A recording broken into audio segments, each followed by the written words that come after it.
me? Do I feel lucky? Well, do you, punk?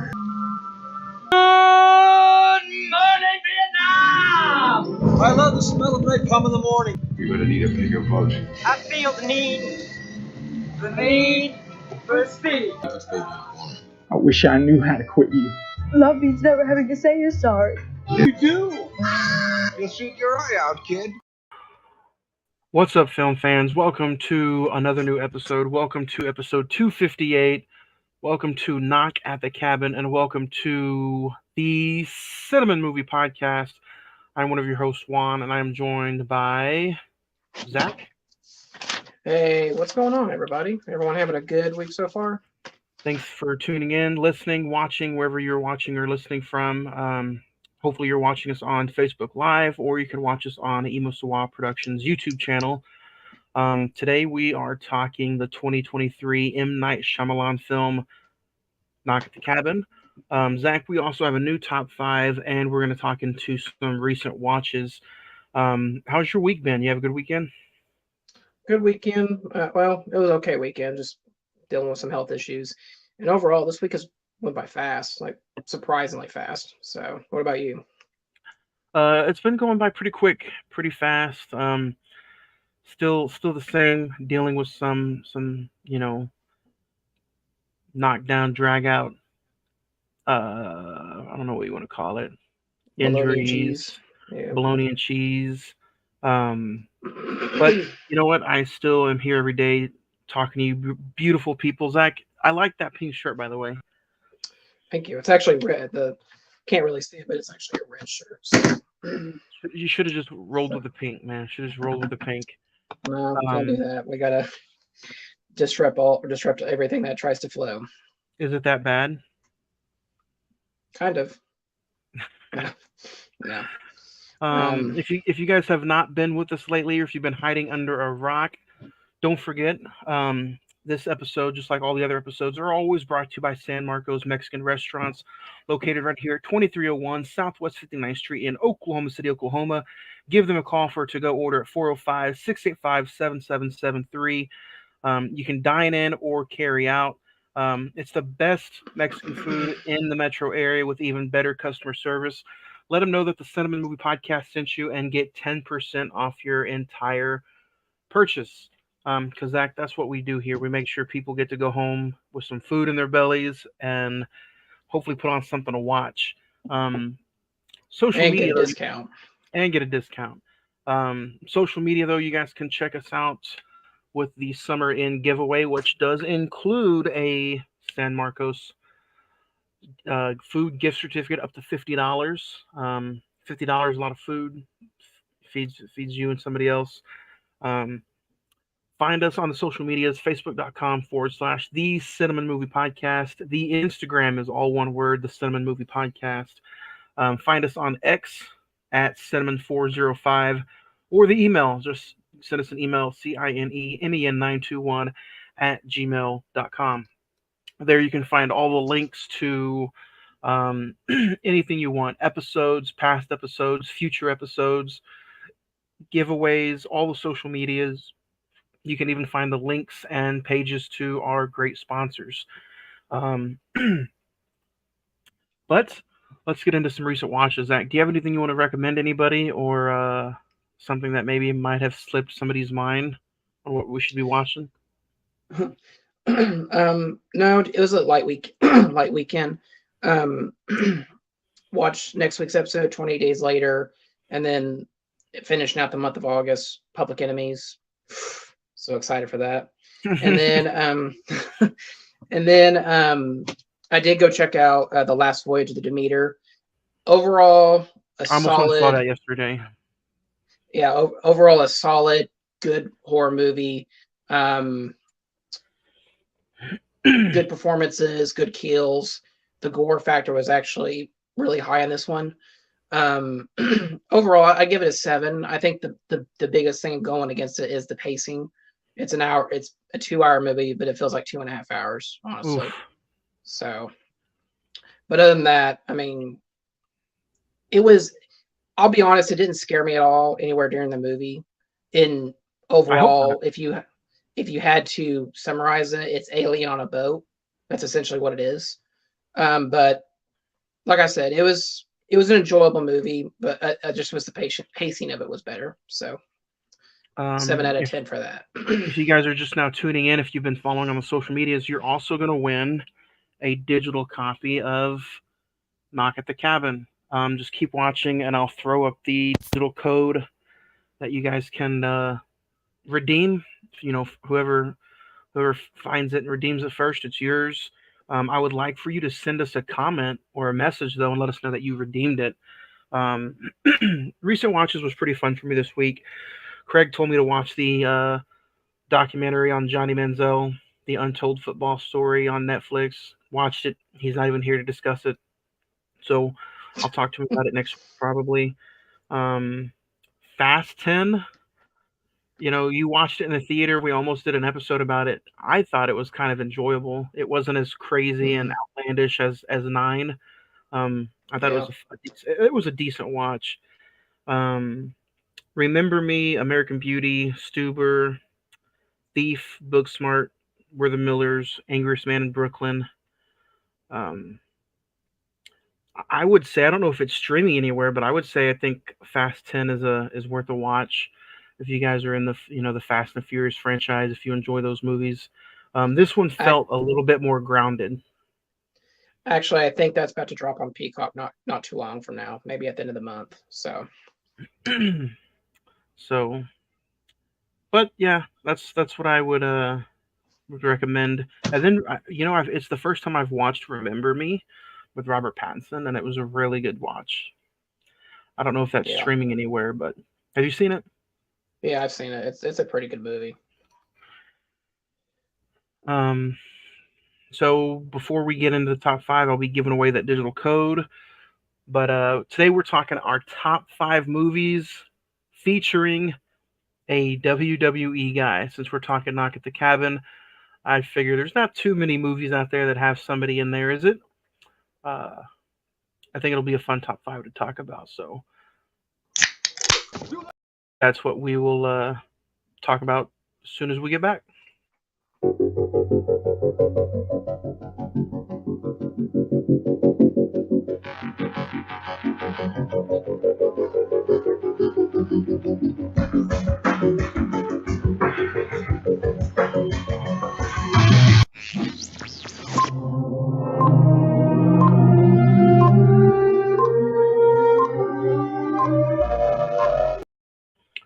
All right.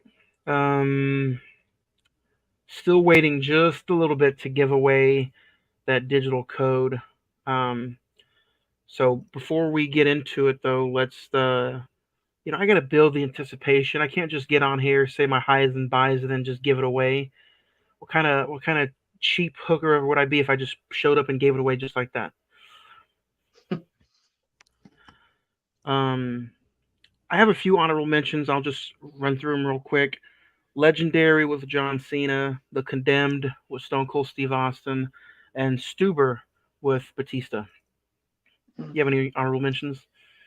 I just have one. See No Evil with Kane, the horror movie from like 2006. So it's been a while. I haven't seen it in years, but that was like one of the first ones that came to mind. But it was like one of the first few ones that came out. That was just one of the ones that just when you say WWE star, that was like just one that popped right into my head. But I hadn't seen it in a while, so it just gets bumped down to an honorable mention. So me and Nick talked about it last year or the year before on right here on this YouTube channel on Imasawa Productions. So go back and listen to that or watch it in the archives. It was a pretty good watch. My number 5, I will start off. It is The Marine from 2006 with John Cena. It got horrible reviews. I didn't think it was that bad. It also stars Robert Patrick, who, if you do not know who he is, he was the liquid steel guy from Terminator 2. Other than that, yeah, it got horrible reviews, but to me, like, that was one of the first ones that came out. It was under the WWE Films production, which they produced some pretty crappy movies back in the day, but this one stuck out to me. Fun, maybe.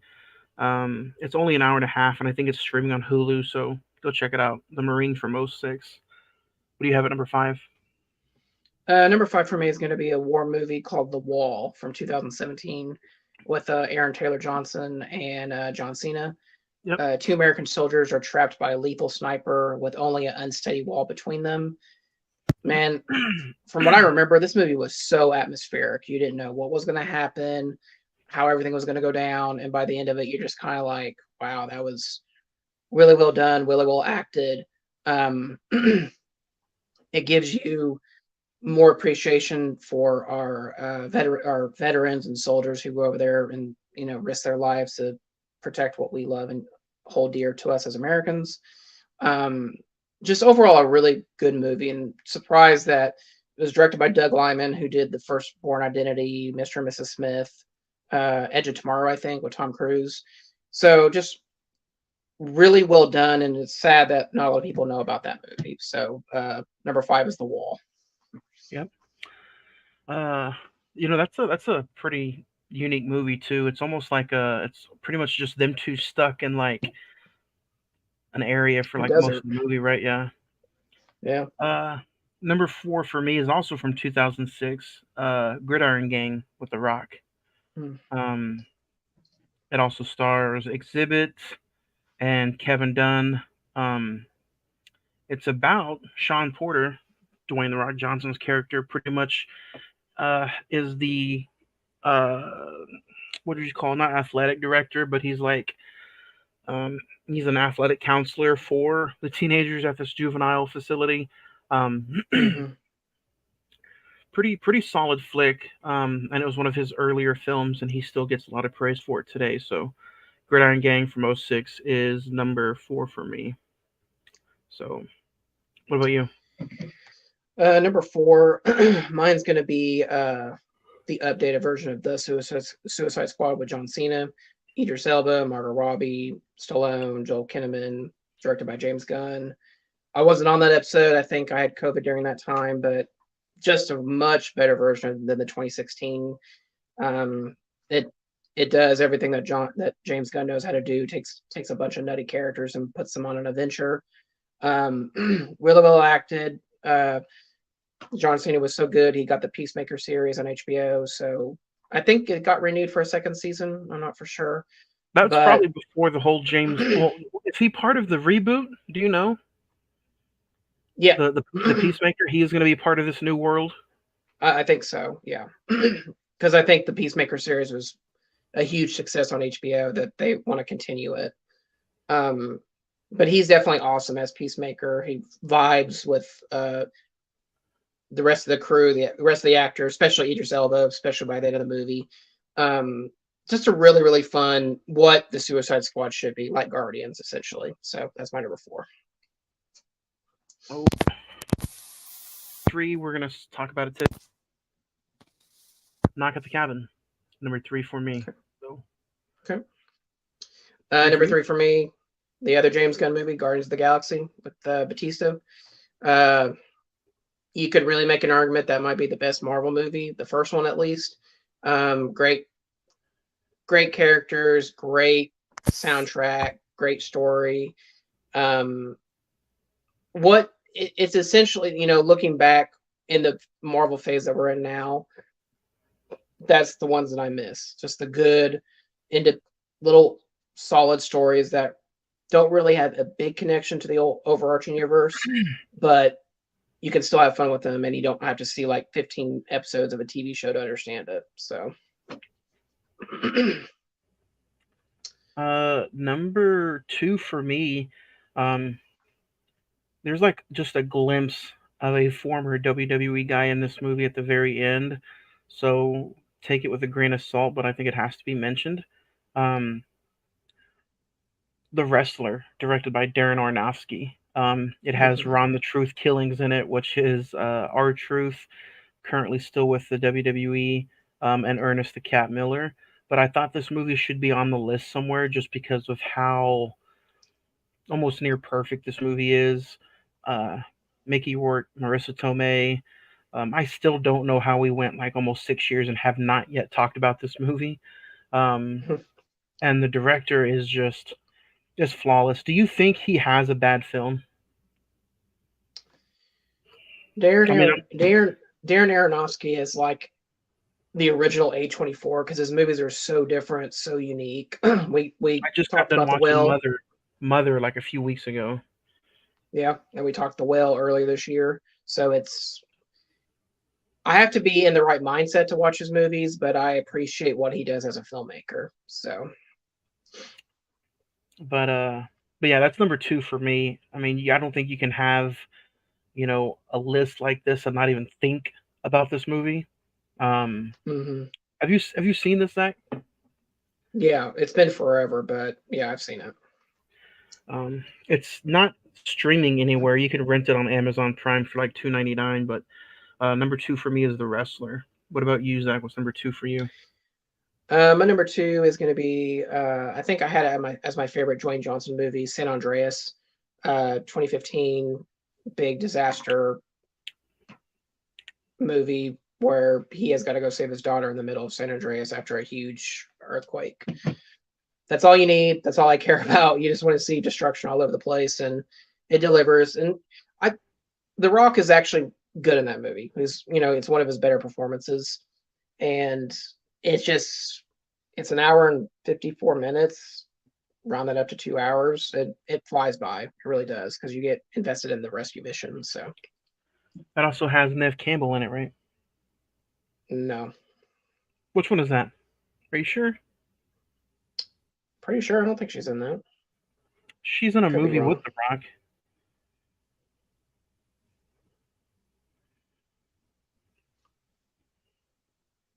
I'll look it up. What's your number one? I forgot what movie she's in with The Rock. Skyscraper. Skyscraper. Yeah, Okay, Jesus. Yeah. now you see how easy it is to get those two confused. Oh God. Um, Number one for me, it's pretty simple. It's easy.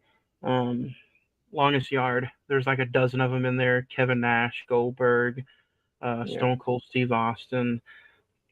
There's also this one guy in the movie, Adam Sandler. I can't remember what else he's done. I don't Um, know. I've never heard him before. Little Nicky got a Blu-ray release this week, Zach. I saw that. I was just like, oh Jesus, it's That, happening. that's one of the last few that he needed to. There now he's got mostly all his movies are on high definition. Um, but yeah, I think I just rewatched The Longest Yard 2 just like a few weeks ago, and I forget it. It's 2 hours and 5 minutes, but it's funny. It's got some heartfelt moments with the Chris Rock character. Um, it's just funny, and it's Adam Sandler at his best. Probably the golden years of Adam Sandler. I also saw that there was a Hotel Transylvania 4 that just got released on Blu-ray, and I didn't even know there was a fourth one. I think that was Amazon Prime only for the longest time. I think so. Yeah. But yeah, and he's still putting out movies. He's got a Netflix original movie that comes out on August 25th later this month. Um, so I'm excited to see that one. But that's my number one, The Longest Yard. What about you? My number one is actually about the life of a WWE star fighting with my family. About Paige. Oh yeah, Played by Florence Pugh. Dwayne Johnson's in it, which ironically he probably should be de-aged, de-aged a little bit when this movie took place. But this is a great freaking movie. Like I was shocked at how good it was. I think it was the first time that was in the same year Florence Pugh had this Midsummer and Little Women, so this was kind of her coming out party, I would say. She's excellent in this, and I would like to do that as an episode maybe one day because it's really well done, really well really. acted, has some great moments. Yeah, believe I it or knew not. I knew you liked that movie, but I didn't know you liked it that much. That was the first thing I thought of, but like I really didn't think that qualified because there's other than Dwayne Johnson, I don't know if it would really qualify. But I mean, it is about a WWE star, so I Yeah, mean, no, for sure. And you know what? Sitting here doing my list, I just completely forgot about that one, or else I would have added it too. Um, yeah. but that was pretty fun. If you guys want to play along, send us in some emails, and we'll read some next week. Your top 5 movies featuring a WWE star. But I won't let you guys wait no longer. For all you who have tuned in and anybody who wants it, here it is, a free digital copy code of Knock at the Cabin. We'll leave it up there for just a minute. Write it down, Johnny. Yeah. So it's up there. You're pausing it. So what do you while people get time to jot this down or whatever, Zach? You are you looking forward to anything coming up this weekend? Yeah, I'm gonna go check out Blue Beetle. Honestly, like Regal gave me like a free IMAX ticket to see it, so I'm just like, okay. Oh, nice. It's gotten pretty good. It's gotten pretty good reviews. So a lot of people say it's better than the Flash. So that's very, very unexpected. So I'll give my 2 cents about that next week. What about you? I think I'm gonna go see Demeanor this weekend. Maybe Blue Beetle. It just depends on what all goes down. Other than that, there's been some fun home media releases that I'm checking out this weekend. Asteroid City, even though I know it's available on the Peacock, Nice. it's also available out that I picked up. There's also a few others I'm going to pick up. I think I'm going to watch The Machine. The Flash comes out in a few weeks. That's one that I still have not yet to see. Yeah, and I'm curious about what your thought about that is. I'm just disappointed. I think it's one of those movies that I'm going to want to like, but because I know that's the end and there's nothing else happening with that story or with those characters, I think I'm going to just be disappointed. Yeah. So. Yeah, and coming in at the beginning of the year, I think was that your most anticipated? Yeah, that was number one. That was my most anticipated. I'm also upset that Warner Brothers and everybody came out and said that Gal Gadot is not going to come back as Wonder Woman. Yeah. So we have somebody who claimed it from Facebook Live. Nice. So, awesome. Joseph Brumleaf. Congratulations. So we have a claimer. That's pretty fun, yeah? Yeah, that was cool.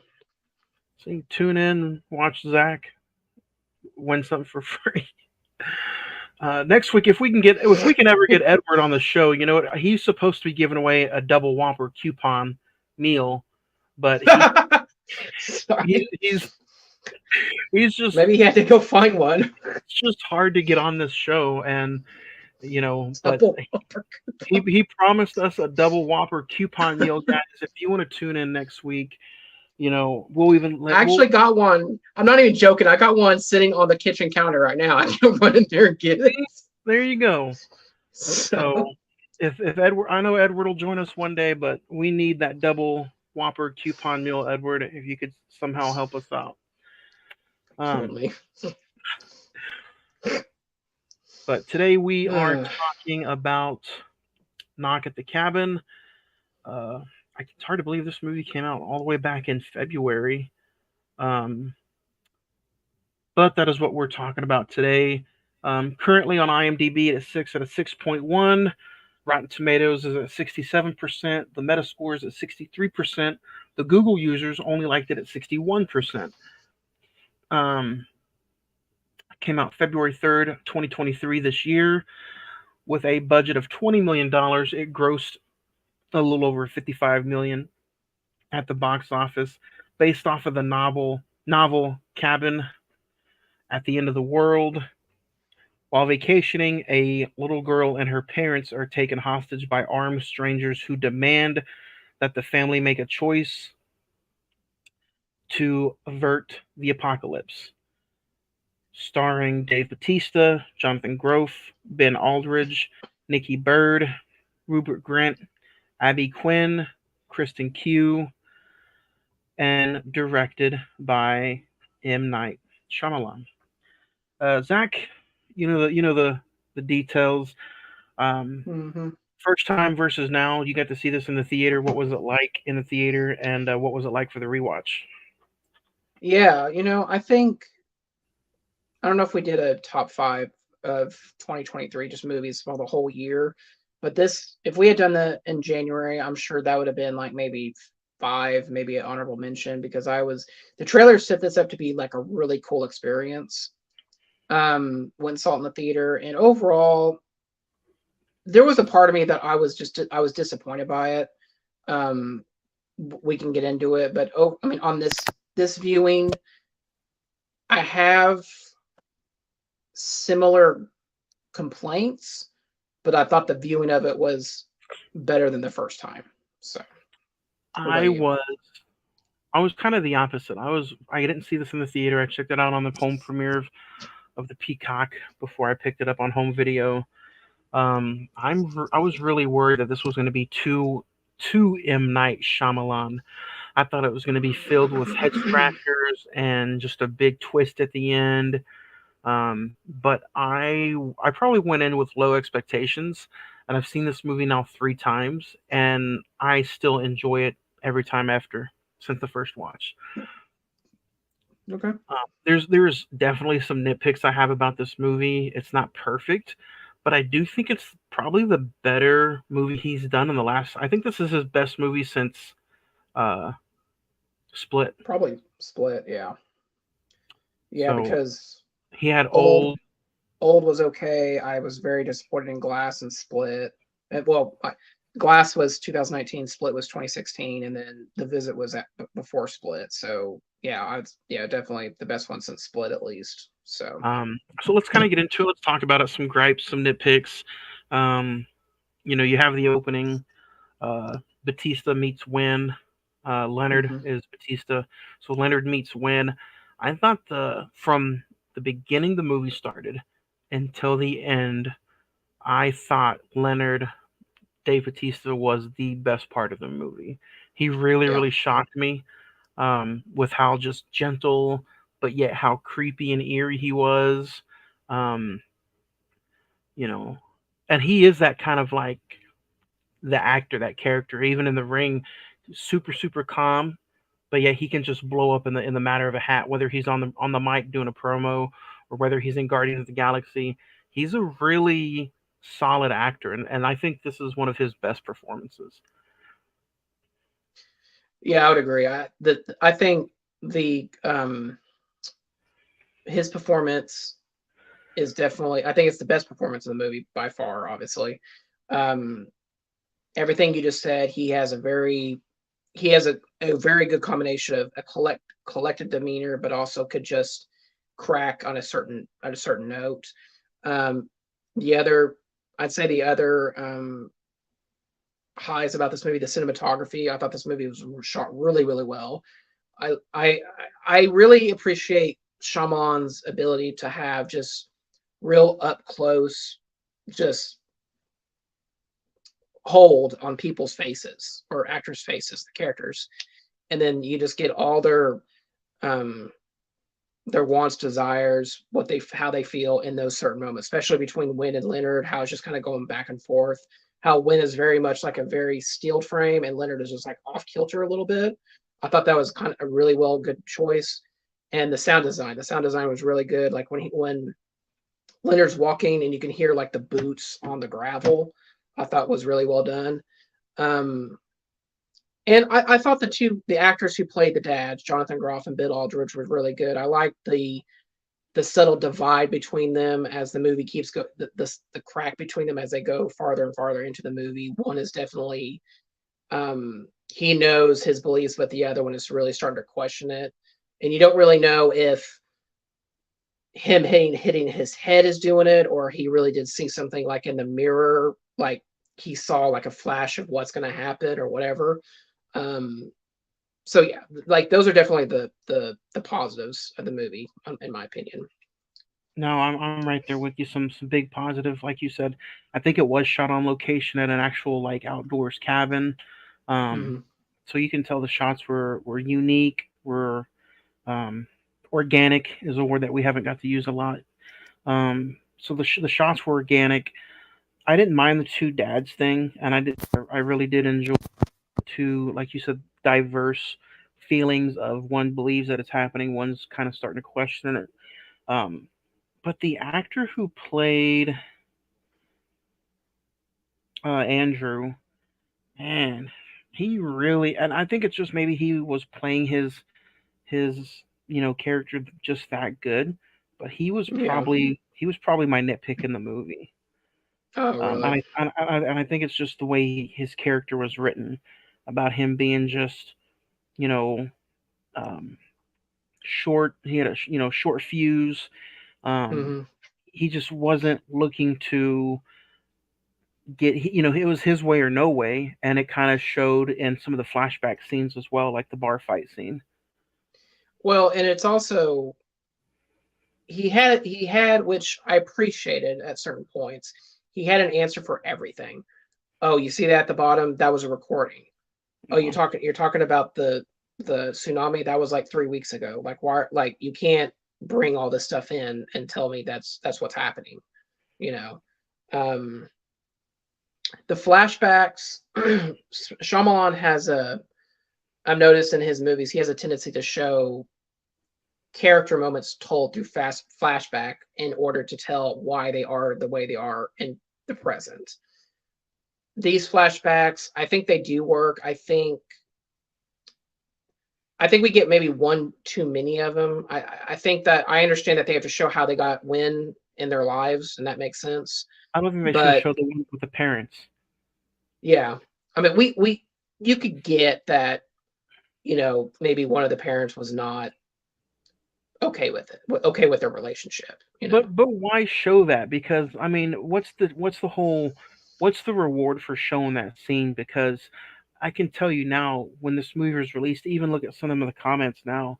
You know, M Night Shyamalan was kind of thrown under scrutiny for why do you have to put two, you know, um, why do you have to put two gay couple through this horrific scene? Was it like that in the book? If it wasn't like that in the book, why do you have to do it for the movie? You know, Right.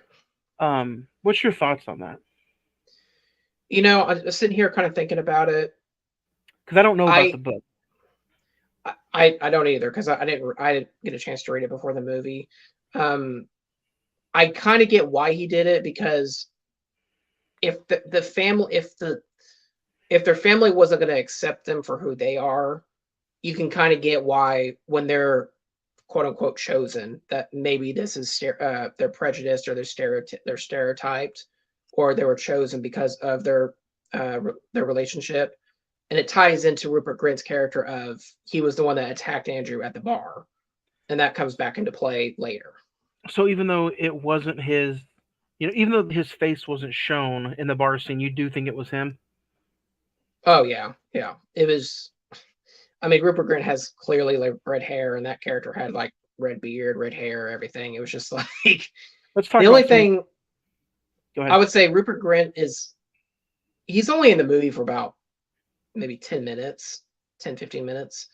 But I He's the mean, you could hothead. clearly tell, yeah, you could clearly tell that he's British because like his British accent kind of came in and out with his American. Like I've seen movies with Daniel Radcliffe and Emma Watson, and they really do have clear cut American accents, and it works.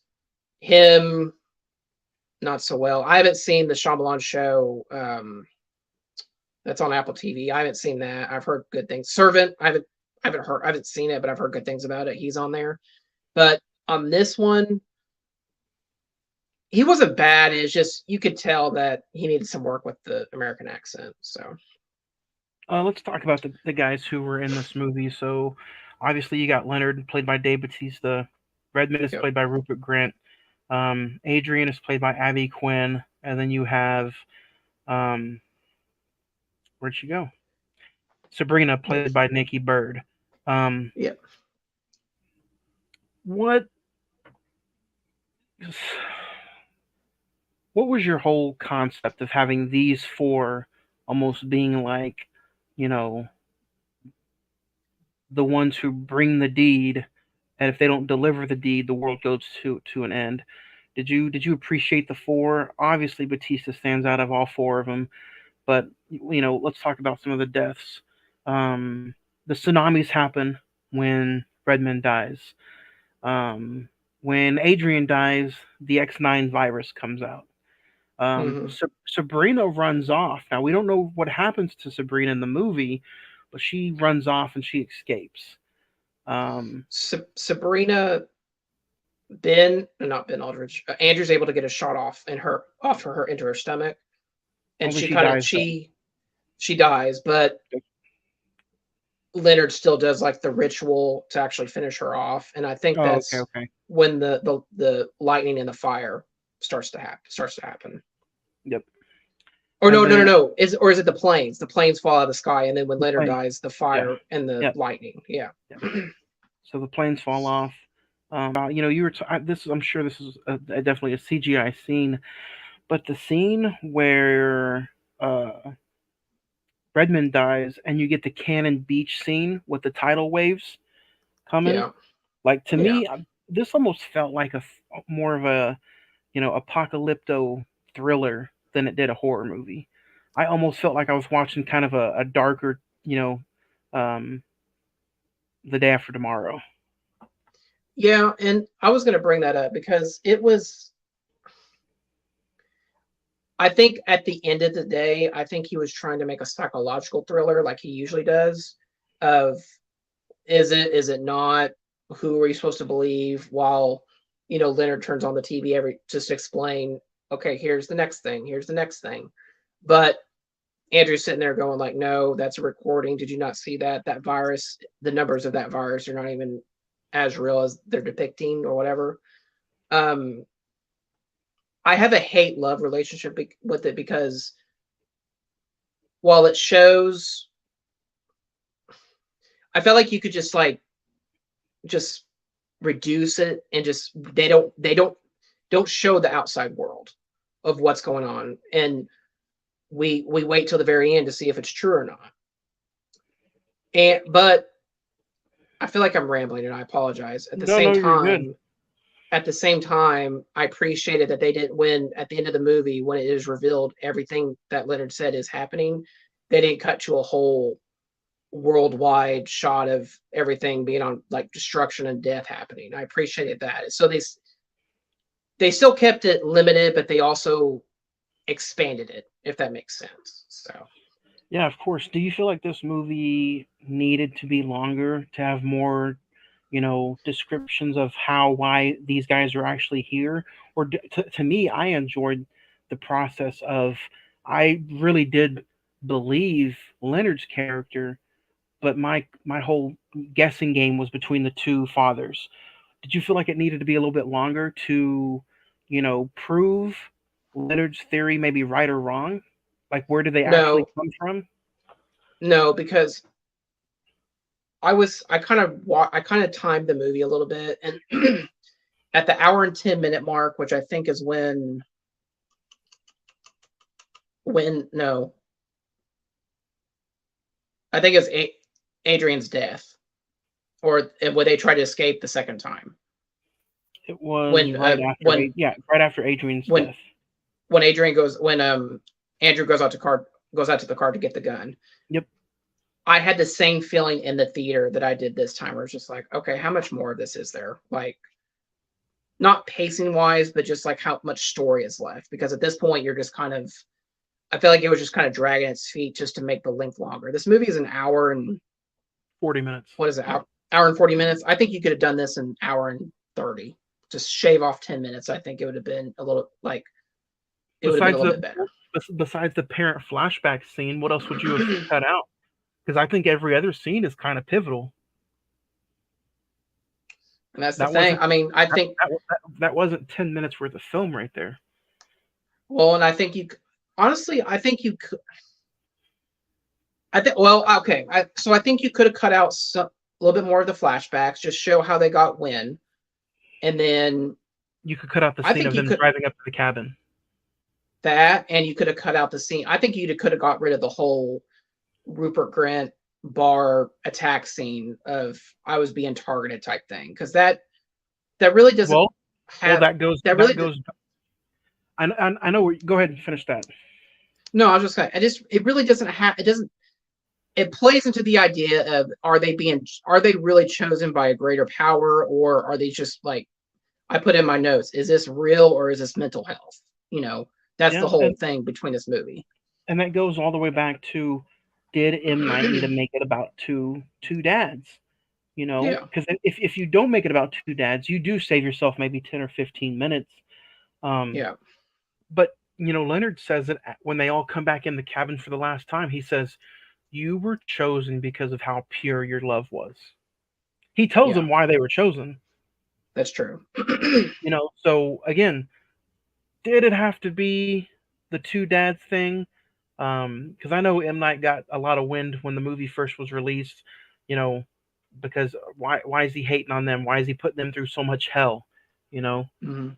um, but you know, you do save yourself 10 minutes if you take away probably those two flashback scenes, or even the whole I three mean, flashback scenes about the bar fight.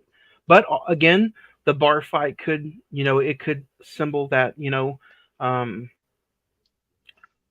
Andrew could just be a hothead, and maybe Andrew's short-tempered self leads to somebody dying in the movie. yeah, that's true. Because But I mean, but without he him gets mouth, he's the first one that gets killed off, so that goes out straight out the window. who? Oh, not Andrew. You're talking Not about Andrew. Raymond. Redmond. Redmond. Raymond. Yeah. But yeah, no. If Andrew didn't mouth off at the bar, he probably wouldn't have got attacked Um. that night. Yeah, that's true. That's true. And then he's mouthing off throughout the entire movie to where when I first was watching it, I was like, what if Leonard does snap and just ends him? What if Leonard killed Andrew, and then would he have ruined this whole apocalypse thing, and then what would have happened then? Yeah, and something to add on to the disaster thing. When everything is going down, Leonard's final moment, which I thought Batista was excellent in. I mean, he really. I kind of laughed when he said he wanted to take himself seriously. He didn't want to do Guardians and all this again. I was like, dude, like, no, I don't know, but all right. Because he's But he's so he good he at can being do it. funny. Yeah, he's good at being funny, but he's really good at doing this. He's good, even though he has like a Smith role in Dune, he's good. He's excellent in that as well. So I mean, What about I didn't he have get, like a 5 minute scene in Blade Runner? yeah, with Ryan Gosling at the beginning, yeah, he's good in that as well. So I think if he wants to do this and have a serious career, I mean, yeah, I think this movie definitely proves that he's capable of doing that. But what I was going to say was when everything is going down after um, Leonard's death, and they tell when to go up into um, the treehouse, which I really thought because they waited to the last minute, their consequence wasn't going to be the world ending. It was them going to lose their daughter. I really thought like a lightning strike was going to hit the house Yep. and kill her. Yep. I thought she was going to die as Um, well. but while everything's going down, like I said, Shyamalan doesn't cut to another part of the world or doesn't like throw scenes in there of like fire and destruction. It's just two characters having a very heartfelt, very sad moment of them having to say goodbye to each other. I thought that was really well done on Shyamalan's part. Um, Speaking of Dave Batista, what would you like to see him in next, or what if you could pick one director for him to work with next? Who would you probably pick? It kind of sounds crazy, but it might actually kind of work just because of the two styles. Tarantino, I think he could do something really cool, really cool with Batista. Um, Are you Christopher done with Nolan, I think he. are you done with seeing him in like a comic book movie? There's talks about him wanting to work with James Gunn in like a Batman franchise or something. Do you think he needs to stay away from stuff like that? I appreciate the loyalty he has to James Gunn. So if he wants to do that, I think that's just friends hanging out. I wouldn't blame him for doing that. But if James he Gunn saved said, his career. yeah, but if he said, I want to come back for Drax to play Drax in Avengers Secret Wars, I say no, don't do that. No, I think that's put to bed with Guardian Volume 3 and go work with big name directors, go work with Spielberg, Scorsese. I think you are capable of doing this now. So what about you? After seeing something like this, I would not mind him working or doing something dark with like Jordan Peele. Oh yeah, yeah. Yeah, I think seeing he could him have really worked in Nope. Honestly, seeing him do something in this movie, it made me really feel like, man, he's really good at being soft, quiet, but yet he can snap in like the matter of anything. He's a big guy, and it proves that like in this movie when he's fighting for the gun in the bathroom scene, hmm like there's like nobody that can. Yeah, he's gonna get the gun, yeah, but it's just his soft spokenness in this movie that made him just really really eerie. So I would like to see yeah, him do something like maybe more horror like with like Jordan Peele or even an A24 movie. I think he'd be good in something like It Comes at Night, something like that. yeah. I really like the Jordan Peele idea. Need to send that to his to his manager. Say, hey, listen, your next movie you need to get Batista. Um, and then we'll get ready to wrap it up. What did you think of the ending? Leonard slits his throat. He's the last one to go, and then the sky starts falling, the lightning, the fires, and then, like you said, the two dads were prepared for what happened. He pretty much told him what the epiphany he saw. hmm Um, and then you know what? They end the movie going to a diner, and then they get in the truck and they head off. What do you think of the ending? Yeah, and I think that was the disappointment factor in me in it was that everything the whole movie is based on the idea of, like I said, it's either real and it's happening, or it's like mental health or situation, something like that.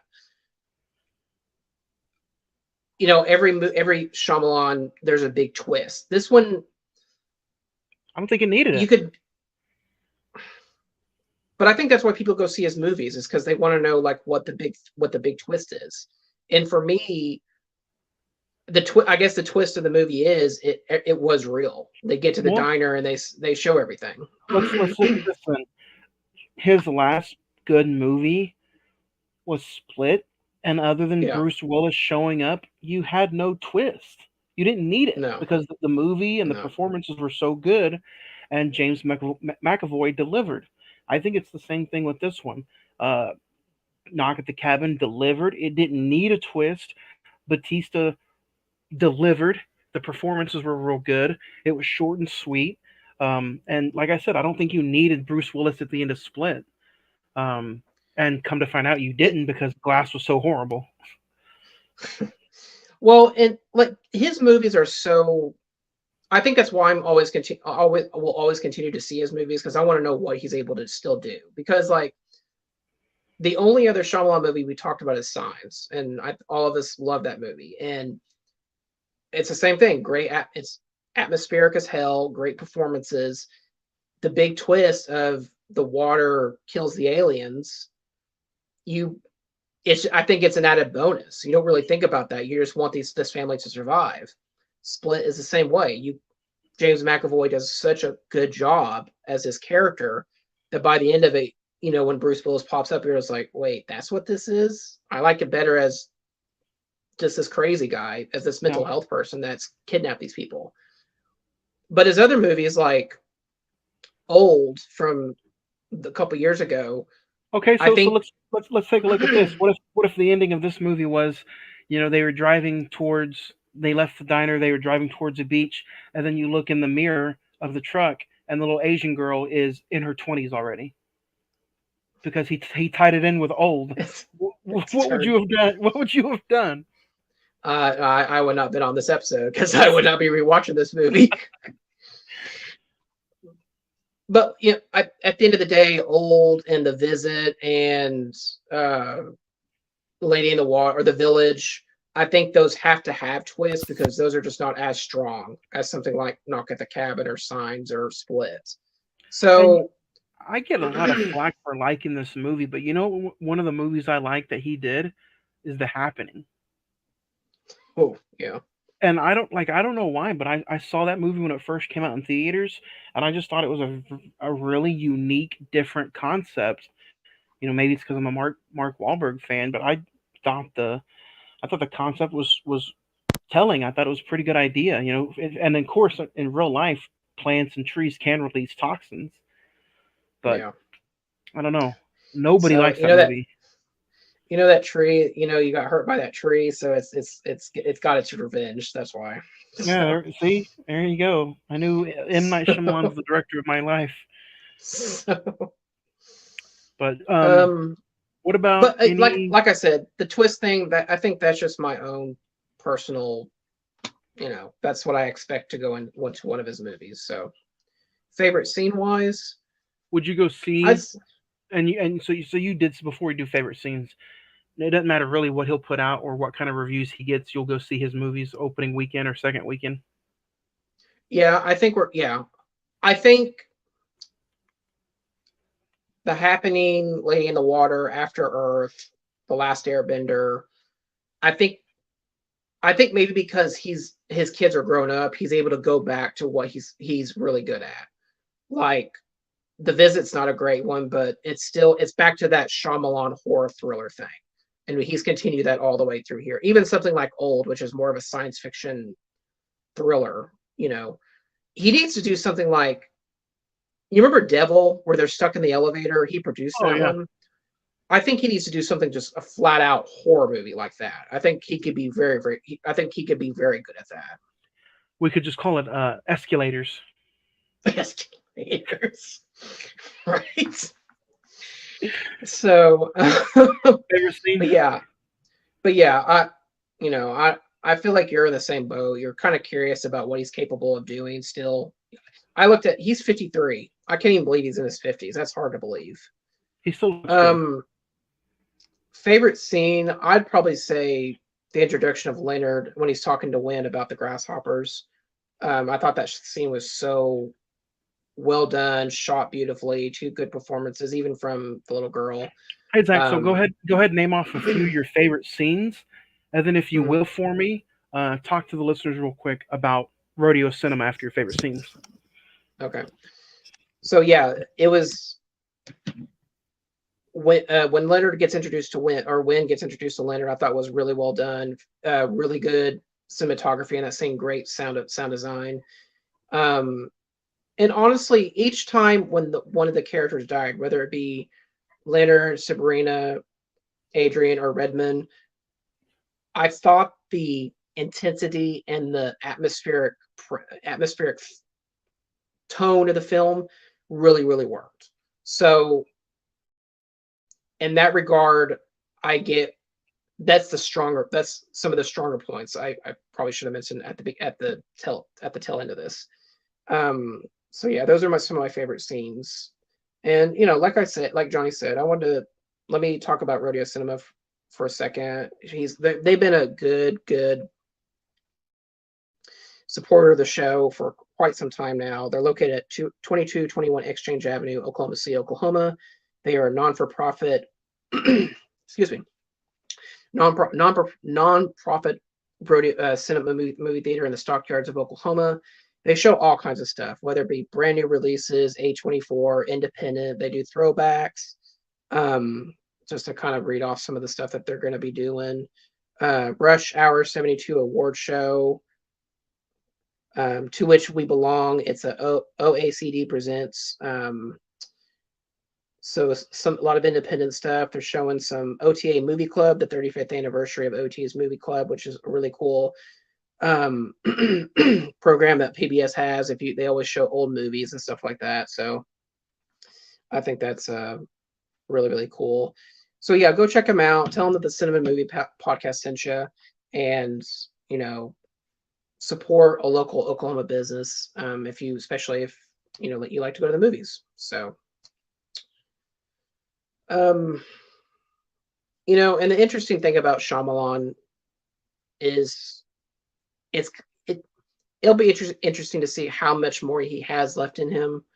Because I still think he's able to make these movies under a certain amount of budget, and they still bring in money. So I think his name is still prevalent in the movie going business, in the movie going business, and the movie fans. So I would have to say, like Johnny said, I totally agree that, anytime he has a movie out, I'm definitely gonna go see it. So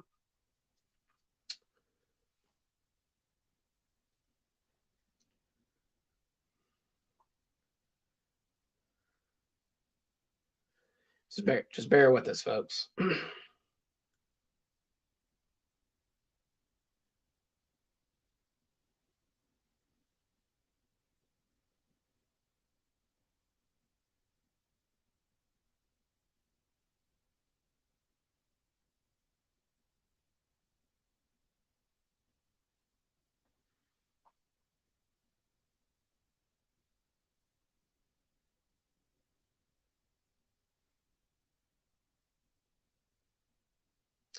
Okay, so just kind of um, give you a kind of a good idea of what is going on at Radio Cinema. They're showing the new Helen Mirren Golda. All looks like throughout the from now to the end of August, they're showing King on screen, which is I think they're showing all kinds of King and Stephen King adaptations. Lakota Nation versus the United States. Shortcomings, which is a new independent film I've heard great things about.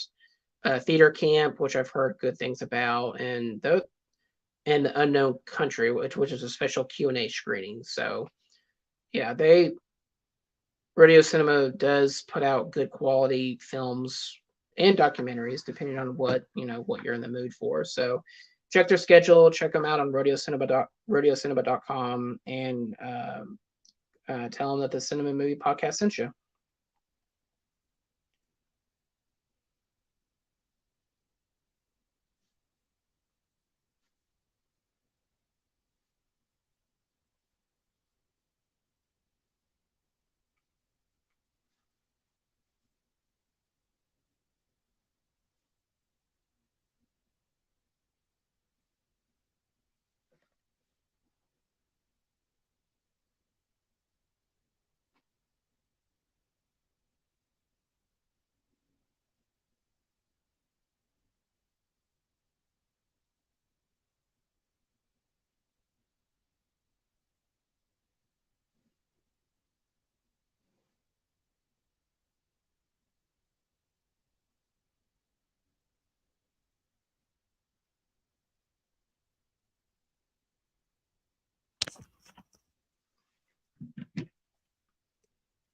Have some favorite scenes there, Zach? Yep. So go right ahead. There was a few seconds of silence, but I got us through it a little bit. I feel like I was appreciate it. rambling, but No, you're what good. about you? If I had to pick a favorite scene or two, you know what? It's cliche, but everything Batista was in was one of those moments where you had to stop what you're doing and pay attention to the screen. Um, and then if I had to pick just one solid scene, it would be the bathroom scene is a good one. And then I do enjoy the Cannon Beach scene of the big tidal wave just coming over. So Yeah. let's dig into star rating. I'll go first because you probably got cotton mouth. You've been talking for a while. Appreciate you. I'm gonna give this movie a 7. You know what? Even though you say it drags for about maybe like 10 minutes, I think this is a perfectly paced M Night movie. An hour and 40. It goes by fast for me. You're in, you're out. You get character development. You get a good story. You get phenomenal scenes, um, and you get a very perfect run of the mill horror movie vibes. You get some kills. You get some just some horror music with the score. We didn't talk about the score. I thought the score is kind of perfect. But at the end of the day, it's all about story, how to tell a good story, and the payoff. And I think this movie does it very very well. So I'm going to give this movie a 7. What about you? Yeah, I'm going to be right there with you. I'm going to give it a 7 as well. I do think this is top Shyamalan movies with Signs and Split. This is probably my third favorite one, honestly. I still think he has a lot left in him. Well, I talked about this while you were out. I was like, I don't know how much more he has left, just ideas wise, because he's still able to make these movies under just like very cheaply budget, and so you're able to get good profits back from it, especially with how low. And I think Universal has done like the last 4 movies he's done, so I think they have a good relationship, and I think if he still has good ideas, he could still be with us for a while. What do you think? Yeah, I agree. And you know what? I wouldn't be opposed of him doing, more darker movies in the future. You talked about it earlier. I think I don't know if he's chasing an Oscar. I don't think he gives two craps about that anymore. I think he's very, very capable of giving us something that's, award worthy.